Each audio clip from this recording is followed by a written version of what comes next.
2019년 9월 서울 강남의 한 룸살롱. 라임의 이종필 부사장과 김영홍 회장, 그리고 한 검사가 함께 술을 마셨다는 목격담이 나왔습니다. 술을 마시기 위해 모인 건 아닌 것 같았습니다. 3명이 모여 거의 술도 마시지 않고 무언가 이야기하다가 곧 헤어졌습니다. 그런데 당시 이종필 부사장은 라임 사태의 핵심 책임자로 지목돼 7월부터 출국 금지 조치가 내려져 있었습니다. 이 말대로라면 대형 금융범죄로 입건된 사람이 출국 금지 상태에서 검사와 은밀히 만났다는 얘기가 됩니다. 향후에 수사를 받을 수 있을 것으로 예상되는 사람들하고 이제 부적절한 술자리를 했고, 그 이후에 그 수사 대상자들이 장적을 하거나 혹은 이제 검찰 수사망을 피해서 도주를 했다고 한다면은 굉장히 중대한 사항이라고 보고. 이 자리에서 무슨 얘기가 오갔는지는 밝혀지지 않았지만 공교롭게도 2주쯤 뒤 김영홍 회장이 필리핀으로 달아납니다. 필리핀으로 종적을 감춘 김영홍 회장은 과거에도 카지노와 인연이 깊었습니다. 2015년 네이처리퍼블릭 정은호 대표가 동남아 원정 도박을 한 혐의로 검찰 수사를 받았을 때 김영홍 회장도 함께 조사를 받았습니다.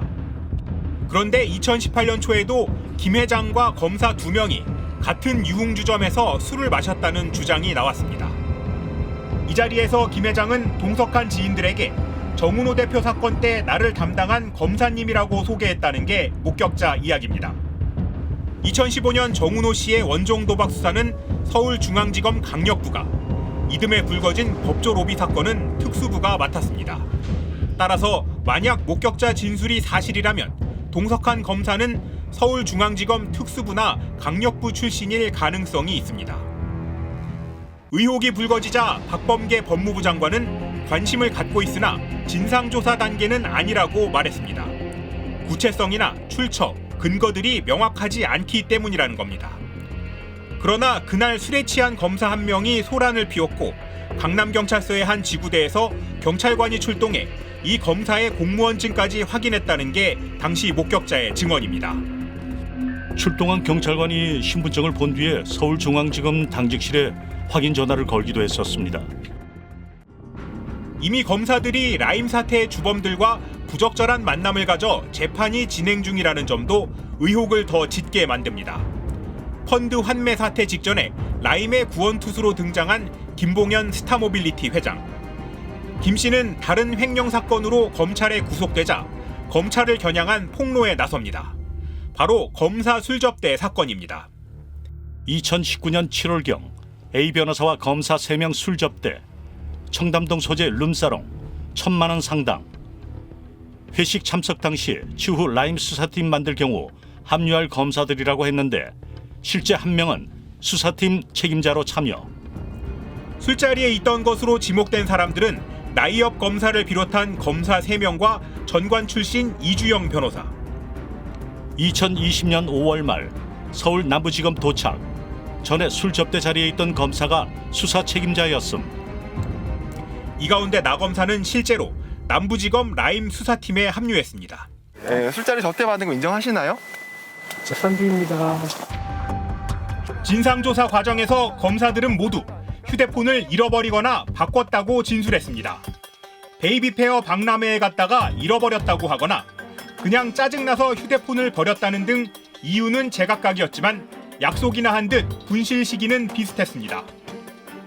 검사 3명 모두 중징계 대상이 되기는 했지만 사건 자체는 청탁금지법, 이른바 김영란법 위반으로 이주영 변호사와 나이업 검사만 기소되는데 그쳤습니다. 술자리에 오래 있던 나이업 검사는 접대 금액이 114만 원으로 100만 원이 넘지만 술자리를 일찍 떠난 검사들이 받은 접대는 청탁금지법상 문제가 되는 금액인 100만 원에 미치지 못한다는 이유였습니다. 직무 관련성이 없다고 봐서 뇌물이 아니라 김영란법으로 가고 또 거기서 100만 원 이상 되면 안 되니까 이렇게 그런 이상한 셈법을 도입한 건데 일단은 직무 관련성이 없다는 거는 검사들 자기네나 고개를 주걱주걱 구리지 일반 국민들이 그거 납득합니까? 김영홍 회장이 정말 검사와 출국 금지 가능성을 논의하고 재빨리 몸을 숨긴 건지는 분명치 않습니다. 그러나 라임펀드의 피해자들은 김 회장이 필리핀 이슬라 리조트를 전격 인수하고 카지노에서 도피 자금을 마련하는 등 사전에 철저히 계획한 도피가 분명하다며 지지부진한 수사를 원망하고 있습니다. 아니, 필리핀에서 범죄 도박 벌리고 있다는 게 다 알려져 있는데 그걸 지금 이제 적색 수배는 되어 있고 검거가 되면 인도 문재인 것처럼 안 하고 있다는 게 그 필리핀에서 도박하고 있는 거 다 언론에 보도됐는데요. 확인해 보도록 하겠습니다. 그러니까 수사를 안 하고 이들이 나가는 비판을 받는 거예요. 검사 술자리와 정치권 로비 의혹에 세간의 관심이 쏠리긴 했지만 사실 라임 사태의 본질은 수많은 피해자를 낳은 금융사기 아니겠습니까? 그렇죠. 네. 2019년 7월이지요. 검찰이 이종필 부사장에게 출국 금지 조치를 내린 게 벌써 수사를 시작한 지 2년이 다 됐습니다만 이 김용웅 회장 그리고 아직도 소재 파악이 안 된 주범이 또 있다고요. 네, 라임 펀드 사태의 주요 인물들을 정리하면서 한번 말씀을 드리겠습니다. 네. 여기에 펀드의 구조를 만들고 운용을 총괄한 이종필 라임 자산운용 부사장이 있고요. 그리고 이 펀드로 들어온 돈이 이제 여러 곳으로 투자가 되겠죠. 일부는 부동산 개발 같은 실물 사업으로 흘러 들어가고 일부는 주가 조작 세력의 기업으로 흘러 들어갑니다. 네. 또 일부는 라임의 부실을 숨기기 위한 이른바 돌려막기에 동원이 됩니다. 이 실물 사업을 담당한 사람이 앞서 나온 김영홍 회장이고요. 네. 이쪽에서 주가 조작을 주도한 세력에는 기업 사냥꾼 이인광 회장이 있습니다. 네. 이인광 회장도 역시 도피 중이고요. 그리고 익숙한 이름인 김봉현 회장은 이 사태를 덮는 이른바 뒤처리를 위해 나중에 합류한 인물로 보시면 되겠습니다.